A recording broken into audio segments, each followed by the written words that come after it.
Hi, my name is Jeremy Reets. I'm here from Champion Cleaning Systems, and we're here to show you about rug cleaning today. I'm Zach Reets. And I'm David Bunten. One of the things that concerns people today is that they have rugs, guys, that maybe they've never had before. They've added hardwood floors, they're not sure what to do with rugs. Yeah, and some of them are very high-end rugs, and they may not want to let them come out of the home. Yeah. And a lot of people tend to have concern for their rugs because they're very valuable to them, and they're worried about what's going to happen to their rug, and is the cleaning going to meet the results that they're hoping for. Yeah, I agree. We run a lot of rugs here. Some of them worth thousands and thousands of dollars, and I could understand that concern behind sending my rug out and not knowing what's going to happen to it. So that's really what we want to reveal here, is what's going to happen to your rug, how are we going to care for it, and what is the proper way to have your rugs clean. So we're going to take this step by step, from pre-inspection through the dust removal process, the rug washing, all the way through the finishing processes. So let's go ahead and get started with that right now.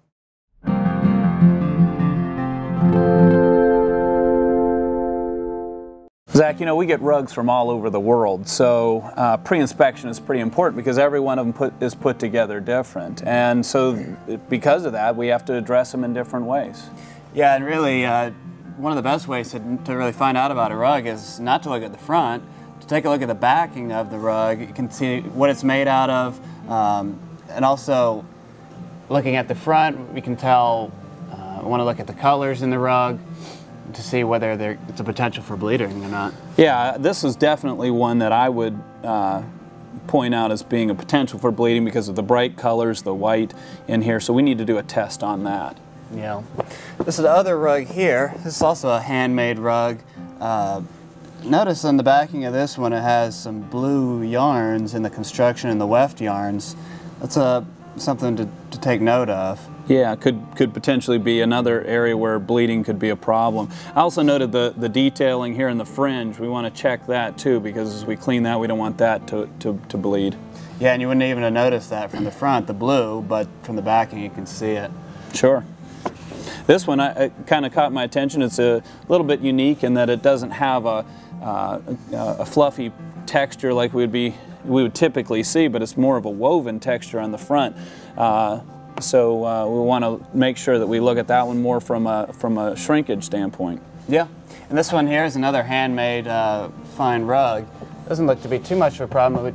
It could be some possible check for possible bleeding there. Yeah, as well. I'd be concerned about that as well. And getting this one groomed out just right is going to make that rug really pop when it's good and clean. Yeah.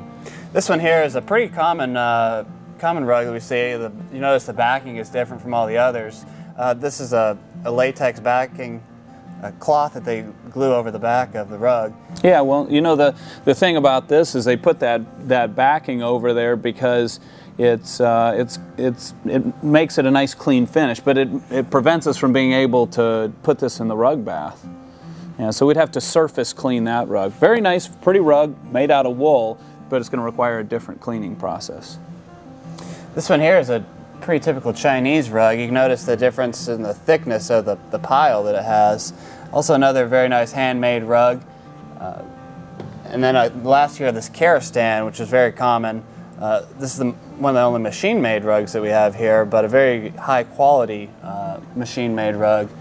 And they also clean up very nicely as well. Yeah, that's right. All these rugs need to be dusted.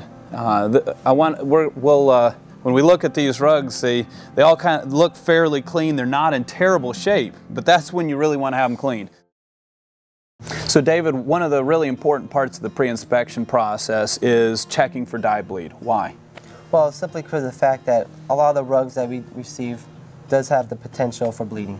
Yeah, well, so visually, what are you looking for to say, hey, this might bleed? Well, you just take a minute, you just examine the rug, and you look at the colors that are in the rug and the dyes. And a lot of times you have a white right here and it's laying side by side to other colors. There is the potential for bleeding. Yeah, so, okay, so we have that right here in this particular rug, got bright colors next to the white. What do we do to test for that? Well, we use a cloth with our cleaning solution. We let it sit for a period of time, like we're doing right here.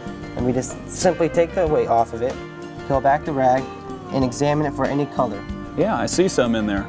There's a little bit of pink and red, like you said you saw. basically, that tells us that we just need to put a color stabilizer on the rug so that when we clean it, it doesn't cause any bleeding. Great.